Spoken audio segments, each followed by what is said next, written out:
E agora, com a palavra, o ministro da Secretaria-Geral da Presidência da República, coordenador do G20 Social, ministro Márcio Macedo.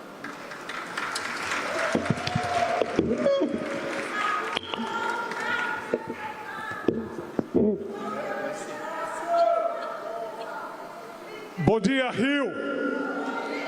Bom dia, Brasil! Eu queria que vocês tivessem a animação nesse momento, do momento histórico que nós estamos vivendo e do capítulo importante da história do nosso país que nós estamos escrevendo nesse momento. Então, bom dia, Brasil! Bom dia, Rio! Agora, eu quero ser breve, mas iniciar cumprimentando aqui os meus queridos companheiros e companheiras de mesa, saudar o meu querido amigo e companheiro de tantas lutas, irmão dessa jornada para transformar o Brasil, ministro do Desenvolvimento e Assistência Social e Família e Combate à Fome, Wellington Dias, obrigado pela sua presença aqui, parceiro. Quero abraçar minha querida irmã de luta e de sonhos, minha companheira de jornada, patrimônio do povo brasileiro, Marina Silva, muito obrigado pela sua presença aqui. Abraçar aqui a parceria dos dois entes federados, que conosco, com o governo federal, está pilotando esse processo de construção. Companheiro Nicola, secretário-chefe da Casa Civil do Governo do Rio, e o companheiro Lucas Padilha, secretário da Casa Civil da Prefeitura do Rio de Janeiro. Levo meus cumprimentos e abraço a todos que fazem a administração municipal do Rio e a administração estadual do Governo do Rio de Janeiro. Quero cumprimentar meu querido companheiro de uma vida inteira de construção política e que hoje coordena o G20, é o coordenador executivo, Jorge Santana. Obrigado por aceitar o desafio, ter tirado da sua aposentadoria compulsória para você vir trabalhar e nos ajudar nisso. Seja muito bem-vindo. Estou vendo aqui que está a ex-ministra do MDS, a companheira Márcia Lopes aqui presente. Obrigado pela sua presença. Em seu nome quero saudar todos os companheiros e companheiras do sistema que aqui estão presentes nesse momento. Estou vendo ali também o deputado Raimondes. Em nome de você, seu nome, Raimondes, quero cumprimentar todos os parlamentares que estão nesse processo. Queria abraçar os queridos colegas e companheiros Renato Simões e Bruna Rosa, que vão aqui apresentar a plataforma do Brasil Participativo, uma parceria da Secretaria-Geral da Presidência e a SECOM. Queria também, com muito carinho, cumprimentar aqui uma parceira que tem nos ajudado muito nesse processo, que está aqui representada, que é a companheira Janja, primeira-dama do Brasil, que está representada aqui pelo seu gabinete, com as companheiras Júlia e Tchena. Obrigado pela parceria e pela presença. Eu queria pedir licença a vocês para cumprimentar aqui nominalmente, como eu tenho feito por onde eu ando nesse país, os companheiros e companheiras dos movimentos sociais organizados que estão aqui em cima, mas aqui estão representando todos os movimentos sociais do Brasil, porque eu sei, companheiros e companheiras, como foi difícil chegar até aqui. Como foi difícil subirmos novamente aquela rampa do Palácio do Planalto. E nós subimos porque teve um conjunto de pessoas, de seres humanos, de companheiros, de companheiras que resistiram, que defenderam a democracia. E eu estava aqui sentado naquela cadeira e como se a minha cabeça fosse uma tela de cinema que passava um filme chamado Brasil, que nós vimos capítulos tão tristes, vimos nesse filme uma mulher honesta, honrada, ser apiada do poder sem cometer nenhum crime de responsabilidade por um processo de misoginia e de diferença política, que foi a presidenta Dilma. Nós vimos o maior líder popular da história desse Brasil, nesse filme, ser preso numa prisão justa, ilegal e arbitrária. Nós vimos as fake news e o abuso do poder econômico tomar conta desse país para impedir a chegada do povo à presidência da República. E nesse filme, o personagem protagonista, o povo brasileiro, resistiu, defendeu a democracia e elegeu, na sua maioria, o presidente Luiz Inácio Lula da Silva para governar o nosso país. Então, nesse protagonista desse filme, tiveram muita gente importante, governadores democratas, deputados federais, como eu era à época, o Wellington era governador, senadores, deputados, deputadas, vereadores, vereadoras, mas, como diria Brecht, tiveram os imprescindíveis, mais que importantes, e os imprescindíveis foram os movimentos sociais organizados do nosso país, que eu queria uma salva de palmas aqui nas pessoas de Judite Santos, representando o MST, de Maria Fernanda, representante da Marcha Mundial das Mulheres, de Preto Zezé, a voz que vem das favelas, de Vanessa Vicente, representando a Uniafro, de Antônio Lisboa, representando a CUT e todo o movimento sindical, de Débora Rodrigues, representante das ONGs brasileiras aqui presentes. E quero pedir licença para cumprimentar o Movimento Nacional de Luta por Moradia, que estão aqui presentes nesse momento, os catadores e catadoras de materiais recicláveis, aqueles que representam os moradores em situação de ruas do nosso país, aqui meus cumprimentos. E o movimento popular dos companheiros e companheiras em situação de rua aqui presentes. Levanta aí para o povo ver, cumprimentar vocês, que são de uma luta grande. E estou vendo também aqui Mazé e Vânia representando as margaridas do Brasil. Meus companheiros e minhas companheiras, juristas e pessoas presentes, já falei do SUS. E viva o SUS. E viva a economia solidária. E viva os movimentos organizados do Brasil. Meus companheiros e companheiras,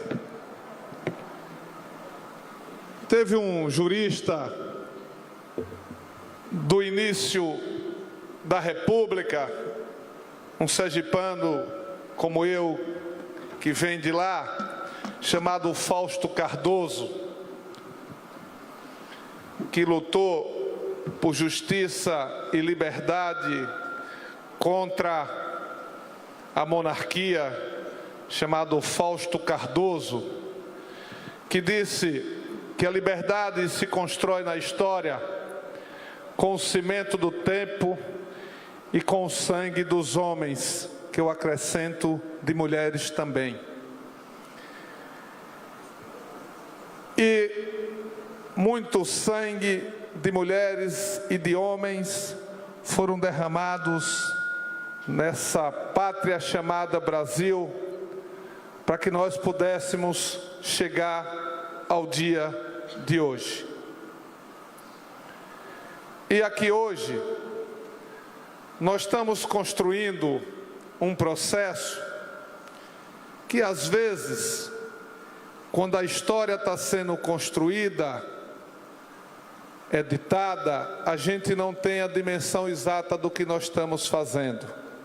Quando se distancia um pouco no espaço temporal, é que nós, ou as gerações futuras, vão perceber e registrar adequadamente aquilo que nós estamos escrevendo nesse momento da história. Eu estou falando isso porque nós vivemos tempos, nos últimos 6 anos, que a democracia foi atacada e ferida a todos os momentos. E a retomada do processo democrático e popular, com as eleições que saiu das urnas, e vocês são responsáveis por esse processo democrático, demonstra a participação do povo na construção das políticas públicas.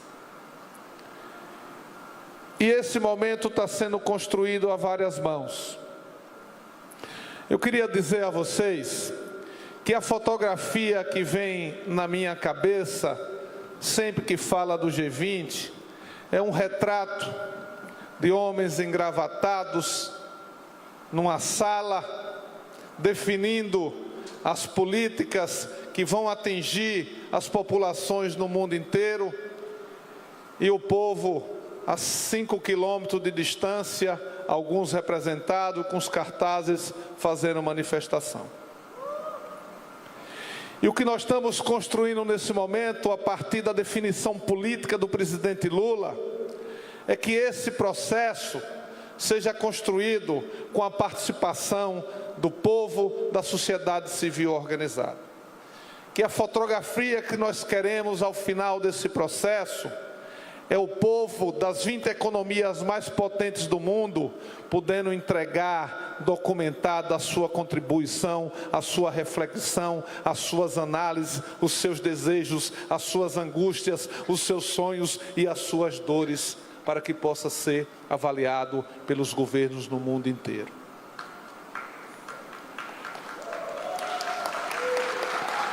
Porque essas definições são tomadas e as populações atingidas sequer chegam perto.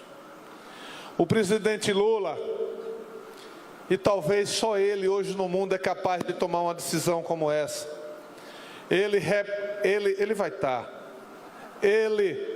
retomou a participação social no nosso país, desobstruindo todos os canais que estavam entupidos, resgatando as conferências, os conselhos que foi cassado. Estou vendo o Beto aqui, presidente do CONSEA, Conselho de Segurança Alimentar, responsável pelo debate, pela construção de conceitos importantes como Bolsa Família, como Cisterna para Todos, como combate à fome no nosso país, que no primeiro dia de governo, que eu não gosto nem de dizer o nome do coisa ruim, que passou 4 anos governando esse país, o CONSEA foi cassado, e o presidente Lula, no primeiro dia, 1º de janeiro de 2023, restabeleceu o CONSEA com a mesma diretoria para cumprir o seu mandato e fazer o seu papel livre da sociedade civil para fazer o debate sobre a segurança alimentar e sobre o combate à fome no nosso país. Então o presidente Lula fez um planejamento participativo. Num país continental como esse nosso, nós rodamos todas as federações deste país e mais de 4 milhões de pessoas participaram da plataforma do Brasil Participativo, colocando as impressões digitais do povo brasileiro no planejamento e no orçamento da União. E 84,5% do conteúdo do planejamento do país veio da participação nas plenárias e na plataforma do Brasil Participativo. Então, resgatou a participação social, mas mais do que isso, no nosso país, mais do que isso, nos organismos internacionais que o Brasil liderou nesse 1 ano e 6 meses, o presidente Lula pautou a participação social. Foi assim na cúpula da Amazônia, com os diálogos amazônicos, onde 38 mil pessoas participou do debate e produziu um documento para entregar aos países. Foi assim no Mercosul Social, aqui no Rio de Janeiro. Foi assim na CELAC, fora do Brasil, e agora é assim no G20. Meus companheiros e minhas companheiras,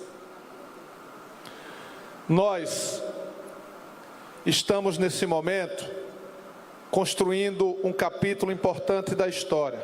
O presidente Lula disse, tudo bem, o G20 tem a sua trilha econômica, tem a sua trilha política, mas e o povo? Onde é que fica nesse processo?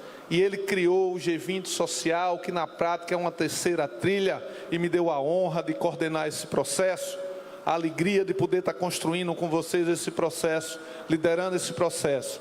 Mas eu queria dizer para vocês que essa construção do G20 Social, ela tem que ser construída a várias mãos. As mãos do governo federal, as mãos dos parceiros federados e as mãos do povo brasileiro. Então venham para dentro construir o G20 Social. O G20 Social é de vocês. Abrace ele e vamos construir juntos, para que ele reflita os diversos sotaques, os diversos sabores, as diversas caras e as diversas necessidades do povo brasileiro e das populações no mundo inteiro.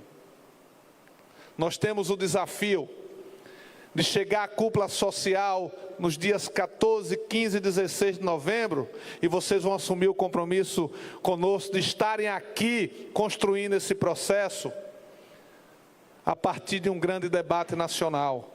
Os grupos de engajamento estão fazendo isso no Brasil inteiro. E nós chamamos todos os 13, olha, com autonomia de vocês, mas com coordenação política, vamos fazer um debate para aprofundar. Porque tem que acabar com esse negócio de que o povo não sabe debater, não sabe construir e não tem condição de apresentar propostas concretas para mudar a realidade do Brasil e do mundo. Então vamos liderar pelo exemplo. Vamos liderar pelo exemplo, o exemplo da participação da sociedade nesse processo. Então é esse desafio que nós temos.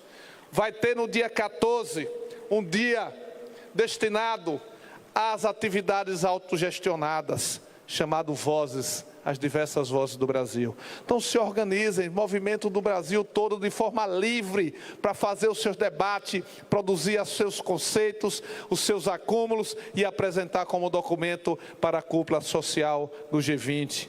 No segundo dia nós vamos ter o dia dos eixos, que são a discussão dos 3 eixos que o presidente Lula definiu para a cúpula do G20, dos chefes de estados, que é o combate à fome, a miséria, a pobreza e as desigualdades. O segundo eixo, as mudanças climáticas e o enfrentamento delas e as políticas de sustentabilidade. E o terceiro, a governança global.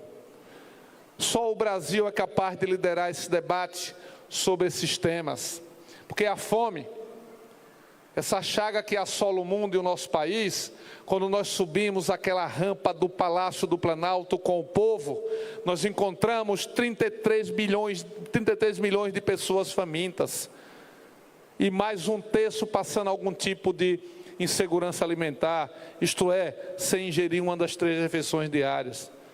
Lá se vão 1 ano e 7 meses, e a política liderada pelo presidente Lula e por esse indígena aqui, esse caboclinho do Nordeste brasileiro, nós já retiramos 24,5 milhões de pessoas da fome que estava passando nesse país.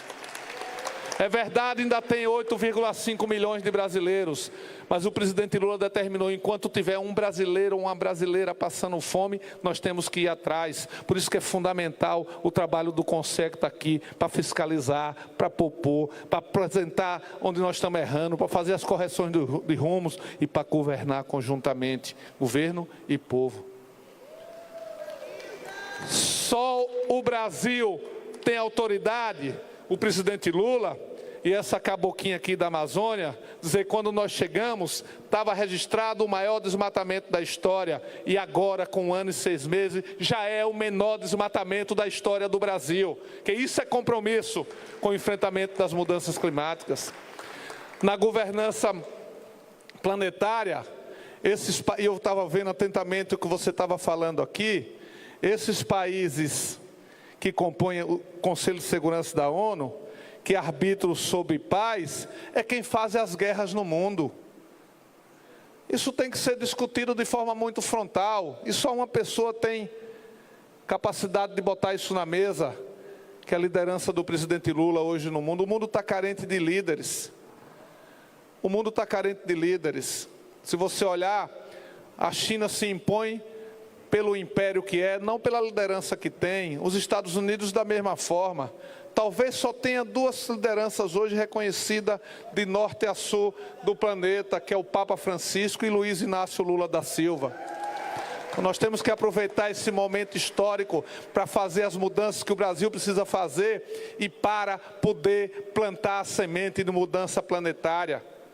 Esse é o desafio que está colocado para a nossa geração, e nós não podemos perder essa oportunidade de fazer isso. A relação no mundo hoje ainda é da correlação de força que saiu da Segunda Guerra Mundial. O mundo mudou muito. Países que eram potência naquele momento já não é mais. Outros que eram emergentes se transformaram em potências, independente de serem reconhecidas ou não. Tem uma nova geração construída e crescida em novas tecnologias. É um outro mundo que nós temos que enfrentar esse momento histórico e poder ajudar. Acho que o Brasil pode dar um exemplo para isso, e o G20 social pode ser um momento histórico para a gente construir tudo isso. Não vamos perder essa oportunidade. Venham para dentro. Aqui é um espaço plural para todos. Aqui não tem problema ter divergência ou ter pro lado. Venham colocar e vamos construir no debate das teses, da antitese, que se constrói as síntese necessárias que o Brasil precisa e que o mundo precisa nesse momento. Esse é o nosso desafio. Agora isso, como diria Guimarães Rosas, a vida é assim. Às vezes afrouxa, às vezes aperta, às vezes amorna, às vezes esquenta, mas o que ela espera de nós é coragem. Coragem! Coragem para a gente fazer a diferença nesse momento e vir debater. Então, meus companheiros e minhas companheiras, hoje é um seminário preparatório para isso. Nós estamos fazendo aqui a abertura com 3 ministros de Estado e com os representantes da sociedade civil organizada desse país. Nós temos a tarde, depois nós vamos lançar aqui a plataforma do Brasil Participativo, para que as pessoas possam participar digitalmente, para potencializar mais ainda, para amplificar, para a gente poder alcançar mais gente ainda do que o que as nossas pernas físicas conseguem e os nossos braços alcançam. Aproveitar a tecnologia para democratizar o máximo possível da participação.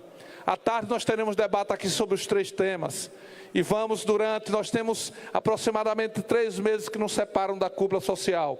Vamos invadir esse país de debate, vamos fazer discussões autogestionadas, participe da plataforma e vamos chegar aqui no dia 14, 15 e 16 e dar um banho de povo para o mundo ver que o Brasil está construindo algo diferente e que pode ajudar a humanidade a ter um projeto para alcançar as pessoas de forma digna.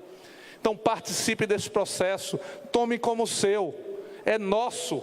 Vamos construir junto o G20 social e dar um exemplo para o nosso país. Um beijo no coração, um bom debate, um bom trabalho para nós e sucesso. Valeu!